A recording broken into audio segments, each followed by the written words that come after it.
अस्सलाम वालेकुम। आज आपके साथ मैं वेट हेयर शेयर करूंगी। ये देखिए कितनी फ्लफ़ी कितने फ्रीज़ी हेयर है।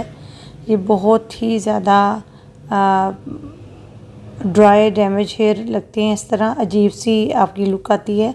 आज मैं आपको एक अच्छी खूबसूरत सी वेट लुक बताऊंगी कि किस तरीके से आप कर सकते हो। इसकी डिटेल देखने के लिए आप मेरे चैनल पे मेकओवर बाय लुब्ना पे यूट्यूब चैनल पे आप देख सकते हैं। सबसे पहले हमने अपने हेयर को वेट किया। वेट करते हुए आपने अच्छा सा वेट करने के बाद इसको कॉम किया। कॉम करने के बाद मैंने साथ इनकी ट्रिमिंग भी की है। फिर आपने वो प्रोडक्ट ली, प्रोडक्ट लेके इसको अच्छा सा आपने अप्लाई करना है। प्रोडक्ट आज यूट्यूब चैनल पे आप देख सकते हैं। और इसी तरह तमाम हेयर को हम लगाते हुए कैच करते हुए तमाम हेयर पे अपने प्रोडक्ट को अप्लाई करना है। और इसको फ़ौरन ही अप्लाई करने के बाद फ़ौरन ही आप खोलेंगे तो एक खूबसूरत सी लुक आपको मिलेगी।